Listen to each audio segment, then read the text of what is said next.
acude a Dios. Yo sufrí el peor matrimonio por casi 5 años, o eso es lo que pensaba. No podía ver nada excepto que Dios había puesto a mi esposo y a mí juntos para torturarnos el uno al otro. Todo lo relacionado con mi esposo me enfermaba. Sentía que no lo amaba más. No podía soportar estar cerca de él, y especialmente no soportaba tener intimidad. Finalmente estaba tan harta que empecé a buscar la manera de salir de ese matrimonio, pero sabía que Dios aborrece el divorcio. Empecé a buscar en las Escrituras, incluso busqué la aprobación de otros cristianos. Una noche mientras buscaba la palabra, pregunté al Señor por una señal para que mi esposo viniera a casa y no empezara otra pelea conmigo sin razón alguna, como siempre lo hacía. Le dije al Señor que si él venía a casa con un argumento, eso sería la señal, para que fuera yo delante y pedir el divorcio al siguiente día. Así que adivina qué pasó. Sí, efectivamente él vino a casa y empezó una pelea conmigo, y eso fue todo lo que necesitaba para sentirme bien acerca de lo que estaba planeando hacer. Así que pedí el divorcio, lo eché fuera con la policía y le presenté cargos. Estaba lastimada muy dentro, porque yo sabía que realmente lo amaba, pero odiaba sus maneras. Él inmediatamente me dijo que no podía vivir en el mismo lugar conmigo.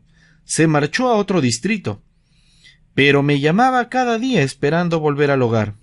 Incluso estaba de acuerdo en ir a consejería. El siguiente lunes llamé para poner el divorcio en espera, y acordamos ir a consejería, pero no dejaría a mi esposo volver al hogar porque no veía esos cambios lo suficientemente buenos. Consejería fue un desastre. El consejero prácticamente nos corrió. Nos dijo que si nosotros no éramos capaces de comprometernos el uno al otro y decirnos que ambos estaríamos tratando de dar nuestro mejor esfuerzo, entonces no había razón para volver a su oficina. ¡Guau! Eso fue demasiado embarazoso y ni siquiera me importó. Para este tiempo mi corazón estaba más duro que antes. Lo que es peor, soy salvada, santificada y llena del Espíritu Santo. Soy líder de oración y alabanza en mi iglesia, pero no podía mantener mi matrimonio unido. Me preguntaba cuán santo era eso. Mi esposo fue llamado en deber con la Guardia Nacional, y aunque su unidad no tenía que ir fuera del país, ellos tenían que servir como seguridad por alrededor de 1 año en otra base del ejército. Esta distancia le hizo incluso alejarse más de Dios. Después de alrededor de 1 año, Dios empezó a tratar conmigo acerca de mi matrimonio. A principios del 2018 empecé a orar por nuestro matrimonio y para que Dios me cambiara.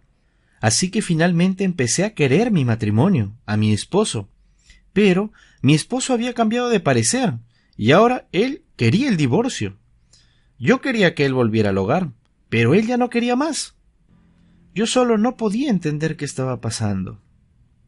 Así que comencé a buscar al Señor de día y de noche y estar parada firme en la palabra de Dios. Esto fue muy doloroso, especialmente ahora que Dios había empezado a quebrantarme y a mostrarme cómo perdonar, llenándome con su incondicional amor, incluso en la peor situación, incluso en pecado. Mi corazón estaba roto con el dolor más indescriptible. Lloré por días y no podía comer, pero estaba en constante oración a pesar de las circunstancias. Luego empecé a darme cuenta que Dios me estaba purificando. Era doloroso, pero valía mucho la pena. En lo natural todo lo que podía ver era que me estaba divorciando y que mi esposo se iba a ir con su amante. Una mañana mientras oraba, el Espíritu Santo me guió a 1 de Pedro 3:1. Tomé mi Biblia y leí: Asimismo vosotras, mujeres, estad sujetas a vuestros maridos, para que también los que no creen en la palabra sean ganados sin palabra por la conducta de sus esposas.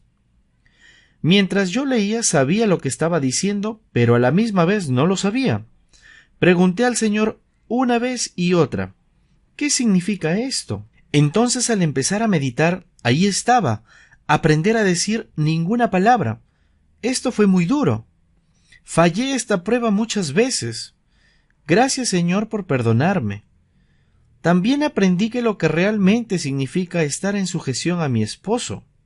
Mi prueba más fuerte siendo obediente mientras estaba un divorcio pendiente y sabiendo acerca de la otra mujer fue cuando mi esposo me dijo que él no nos veía capaces de empezar de nuevo, a menos que nos divorciáramos primero.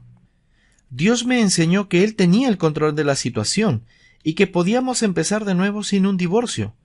Dios me enseñó que el corazón de mi esposo estaba verdaderamente en sus manos y que él lo cambiaría más pronto de lo que yo podría pensar. Después de mi constante búsqueda del Señor, mi esposo y yo comenzamos a pasar más tiempo juntos. Dios me enseñó su poder en muchas situaciones. Dios me había dado tantas confirmaciones que Él ya había restaurado mi matrimonio, y que aunque un divorcio estaba programado para un 25 de mayo, no tenía que dudar de Dios. Él iba a restaurar nuestro matrimonio. Tenía mucha fe. Yo estaba creyendo y esperando la cancelación del divorcio. El domingo 2 de mayo, mi esposo me dijo que me amaba. Aún lo recuerdo, alabado sea el Señor. Y el jueves 6 de mayo, él dijo las palabras que había estado esperando oír. No voy a seguir con el divorcio. Al escuchar estas palabras, lloré de la emoción, me arrodillé y agradecí a mi Dios, a mi Padre bueno, porque Él restauró mi matrimonio, porque Él cumplió su promesa. En el Día de las Madres, Él me regresó mi anillo original de boda, el cual yo había dicho nunca más volverlo a usar. Si Él me quería de vuelta, Él tendría que comprarme un nuevo anillo. Cuando vi este anillo, era nuevo y suficiente para mí. Él mismo incluso los puso en mi dedo. Él había sido enviado de vuelta a casa y es maravilloso, porque Él había dicho que no volvería a este mismo departamento, pero mira qué hizo Dios. Yo animo a cualquiera a esperar en cada promesa del Señor, porque Él es fiel y excesivamente abundante sobre todo lo que podrías pedir o incluso pensar. No desistas, el resultado final es más valioso que todo el dolor que hayas podido pasar. Yo realmente encontré en cómo Dios obra, y Él puede y va a restaurar tu matrimonio. Sé una mujer sabia. El pasar tiempo con Dios me hizo ver a mí misma y arrepentirme de muchas cosas. Verdaderamente agradezco a Dios porque restauró mi matrimonio, mi hogar. Cuando yo veía las señales de restauración, solo oraba más fuerte para completar la restauración y la manifestación de esta restauración. Dios te ha prometido restauración y Él hará justo como Él lo dijo. Prepárate. Sí, prepárate porque tu bendición está en camino.